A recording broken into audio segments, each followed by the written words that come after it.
ሰላም ሰላም እንዴት ናችሁ? የኢትዮ ታይም ቤተሰቦቻችን በዛሬው ቆይታችን የምንመለከተው በዩኒሲክስ ትሬድ ኤንድ ትሬድ ሩት የሚለውን የሂስትሪ ክፍል ይሆናል ማለት ነው። የዛሬው ቆይታችን እንግዲህ በጣም ረዘም ያለ አይደለም፣ ምክንያቱም በቀጣይ አዲስ ክፍል ለመጀመር 6.1.2 የሚለውን ክፍል ብቻ ተመልክተን የዛሬ ቆይታችን የምናጠቃልል ነው የሚሆነው ማለት ነው። ከመጨረሻው ድረስ አብራችሁን ይቆዩ። ንግድና የንግድ መስመሮችን እንግዲህ ስንመለከት ዘ ሜን ትሬድ ሩት ሊንኪንግ ቬሪየስ ቴሪቶሪ ኦፍ ዘ ሆም የተለያዩ የንግድ መስመሮች የተለያዩ የሆኑ ፋብሪካን የሆኑን አካባቢ የንግድ ቦታ በደንብ ይዘውታል። ታዲያ ይሄኛው አቴንድ ኢትስ ፕሮሚነንስ ዱሪንግ ዘ 19th ሴንቸሪ በ19ኛው ሴንቸሪ እንግዲህ በጣም ገኖ ፕሮሚነንስ ላይ ወጥቶ የነበረበት ጊዜ ነበር። ፓርሺያሊ ደግሞ ቢኮዝ ኦፍ ዘ ሪቫይቫል ኦፍ ኤክስተርናል ትሬድ ኢን ዘ ሬድ ሲ ሪጅን በዚህም በኩል የገነነ ሊሆን የቻለበት ምክንያት ነው እንላለን።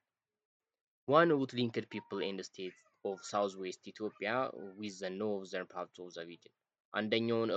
አንደኛውን የንግድ መስመር ስንመለከተው እንግዲህ በደቡብ ምዕራብ ያለውን ህዝብ ከኖርዘርን ፓርትስ ኦፍ ዘ ሪጅን ጋር ያገናኘ ነው።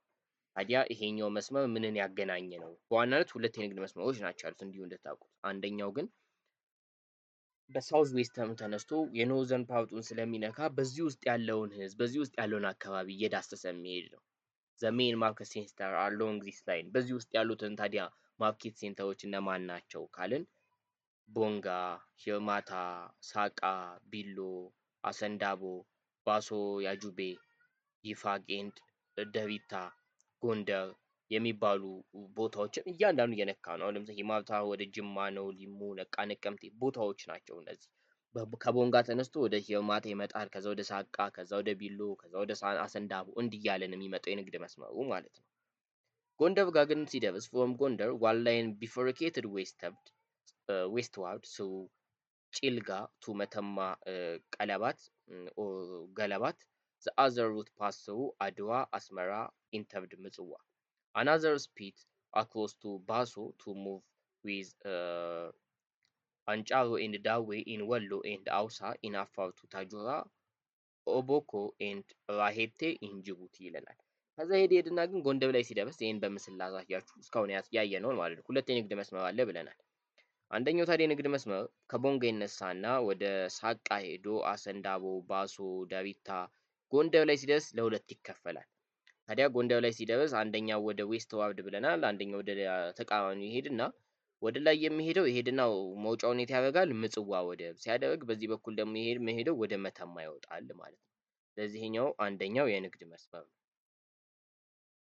ዘ ሰከንድ ሜጀር ሩት የንግድ መስመር ደግሞ እንግዲህ ስንመለከት ቢግን ፍሮም ቦንጋ ያደርግና መቶ ልክ ፍሮም ሀረብ ዘ ሩት ብራንችድ ኢንቱ ዘይላ ኤንድ በርበራ ይለናል ማለት ነው። ታዲያ ራሱ ከቦንጋ ይነሳና ወደ ሶዶ፣ ሮጌ ብለን የምንጠራቸው የተለያዩ ቦታዎች ላይ ይደርስና ልክ እዚሽ ከተማ ሀረብ ላይ ግን ሲደርስ ለሁለት ይከፈላል። ወደ ዘይላ ትሬድ እና ወደ በርበራ ትሬድ የሚወጣ ነው ማለት ነው። ስለዚህ እነዚህ ዋና ዋና የሚባሉ ትሬድ ሩቶች ናቸው ማለት ነው። አብዛኞቹ የኢትዮጵያ ምርቶችን እንዲሁ ከተመለከትን ግን ሞስትሊ ኢን ዘ ሚድል ኢስት አካባቢ ላይ የሚሸጡ ናቸው ይለናል። ስለዚህ ይህን ካርታ እንዲሁም ካያችሁት ከምንም በላይ ከጽሁፉ በላይ ይሄኛው ግልጽ ያደርግላችኋል። ሁለት ትላልቅ የንግድ መስመሮች አሉ። ሁለቱም ትላልቅ የንግድ መስመሮች ግን መሀል ላይ ሲደርሱ ምን ይላሉ? የሚከፈሉበት የየራሳቸው ቦታ ነበራቸው ማለት ነው። እሺ በዚህ ሁሉ ንግድ ማለት እንግዲህ መለዋወጥ ነው አይደለ? አንድን ፕሮዳክት ከአንዱ ፕሮዳክት በመለዋወጥ ያለ ኤክስቼንጅን የሚገልጽልን ነገር ነው። ታዲያ ዘ ሜን አይተምስ ኤክስፖርትድ ፍሮም ሳውዝ ዌስት ከተመለከትን ሲቨት ኤንድ መስክ፣ ሃኒ ዋክስ፣ ቡና፣ የተለያዩ ቅመማ ቅመሞች እንዲሁም ባሪያዎችም ኤክስፖርት ሲደረጉ ከሳውዝ ዌስቱ አካባቢ ላይ በደንብ ይታይ ነበር። ታዲያ ምን ኢምፖርት ያደርጋሉ ስንል ኢምፖርት ፕሮዳክት የሚያስገቡት ይሄ መስታወቶችን፣ አይረን ዌቭ የተለያዩ ነገሮችን እነዚህ ነገሮች በዋናነት ያስገባሉ ማለት ነው። ሌላው ዘ ሜጀር ሚዲየም ኦፍ ኤክስቼንጆች ታዲያ ግን እንግዲህ ሲቨት ማስክን ልኮ ሃኒ ዋክስን ልኮ መስታወትን ሲያስገባ በምንድን ነው የሚገበያዩት? ሚዲየም ኦፍ ኤክስቼንጃቸው ምንድን ነው? መለዋወጫቸው ነገር ምንድን ነው ስንል የተለያዩ ናቸው። አንደኛው ሳልት ባር ወይም አሞሌ የምንለው ነገር ነው። ክሮዊ ሼል አለ፣ ፒስ ኦፍ ኮተን ኦር ክሎዝ አለ ወይም አቦጀዲ የምንለው ነገር፣ ማቢያት ፌዛ ቴለር አለ፣ የማቢያት ፌዛ ገንዘብ ሳንቲም አለ አይደለ? አሁን ላይ ይሄ ነገር እንደውም አንዳንድ ሰዎች እንደ እንትን አድርገው አንገታቸው ላይ ምናምን ያንጠለጥሉታል እንደ ጌጥ። ታዲያ የማቢያት ፌዛም አለ ማለት ነው። በደንብ የምታውቁት ደግሞ ሳልትባር ወይም አሞሌ የምንለው ነገር ነው። አሞሌ was mined from the ታልታን plain in Afar border eastern ትግራይ። እንግዲህ አሞሌ የምታውቁት ይሄ ጨው ነው አይደለ? የአሞሌ ጨው ነው። ስለዚህ በአፋር ፕሌን ታልታል በሚባለው አካባቢ ላይ የሚገኝ ነው የሚልን። በቃ በአጠቃላይ ይህንን ከገለጽን ስለ አሞሌ ይበቃናል ማለት ሌሎቹ ተጨማሪ እንትን ስለሆኑ። ለማሪያ ትሬዛ ደግሞ እንዲሁ ትንሽ ገለጻ ለመስጠት ሲልቨር ኮይን ነው የብር ሳንቲም ሲሆን ኢንትሮዲውስ ፍሮም አውስትራሊያ ቱ ዘ ሆርን ከአውስትራሊያ ወደ ሆርን ኦፍ አፍሪካ የመጣ ሲሆን አዝ ኢንድ ኦፍ 18 ሴንቸሪ ነው የመጣው ልክ የ18ኛው ሴንቸሪ ማብቂያ ላይ እና በምስሉ ላይ ምን አይነት ቅርጽ ነው የማሪያ ቴሬዛ ካላችሁ ጉግል ላይ ሰርች ማድረግ ትችላላችሁ። ግን ከዚህ በተጨማሪ የአውስትራሊያዋ ክዊን ማሪያ ቴሬዛ ምስሏ ያለበት ስሙን በሷ ስም እንደመጣ ያሳየናል። እሱ ያለበት ነው ማለት ነው። ሌላ ተጨማሪ አት ኢች ማርኬት ሴንተር ሎካል ፒፕልስ ዌር አክቲቭ ትሬደርስ በተለያዩ ወይም በእያንዳንዱ የማርኬት ቤት ቦታ ላይ ብትመለከቱ ሎካል ፒፕሉ በጣም አክቲቭ የሆነ ነጋዴ ሆኖ ወይም ትሬደር ሆኖ ታገኙታላችሁ።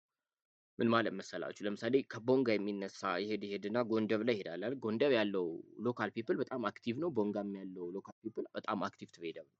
however Muslim were the most important carriers of long distance trade, traveling from the interior to the coast among this wave ይለናል። ነገር ግን እንደ እንትን ከጠቅላላ አድርገን ከተመለከትን ሙስሊም ሞቭሊ በዲስታንስ ትሬዱ ላይ በሎንግ ዲስታንስ ትሬዱ ላይ በጣም ትላልቅ የነበሩ ኬር ስራዎች የነበሯቸው ልምዶች የነበሯቸው እንደነበሩ ይነገራል ማለት ነው። ታዲያ እነዚህ በተለያየ ቦታ ላይ የነበሩት ነጋዴዎችም የተለያየ ስሞች ነበሯቸው። ለምሳሌ እነዚህን ስሞች ያዟቸው። ዘ ሙስሊም ኦሮሞ መርቻንት ኦፍ በደቡብ ምዕራብ የሚገኙት አፍጣላ ሲባሉ፣ ኖርዘርን ሙስሊም ነጋዴዎች ደግሞ ምን ይባላሉ? ጃባርቲ ይባላሉ። የሱዳኒስ መርቻንት ደግሞ ጃላባ በመባል ይጠራሉ። ከዚህ በተመሳሳይ ደግሞ እንግዲህ አርጎባ ፍሮም ዘ ሸዋ ኪንግደም ወይ አክቲቭ መርቻንት የነበሩ ናቸው ተብሎ ይነሳል። እነሱም ደግሞ ከሀረር አብቱ ኖር ሶማሊ ድረስ የሚገበያዩ ናቸው እየተባሉ የሚነሱ ሰዎች ናቸው ማለት ነው። እንግዲህ የንግድ ትሬዱን በዚሁ እንጨርስና በቀጣይ የምንመለከተው ካሳ ኃይሉ ኦፍ ቋራ ብለን ወይም የአፄ ቴዎድሮስን የዳግማዊ ቴዎድሮስን ታሪክ ይዘን ነው የምንመለሰው ማለት ነው። አብራችሁኝ ስለቆያችሁ አመሰግናለሁ።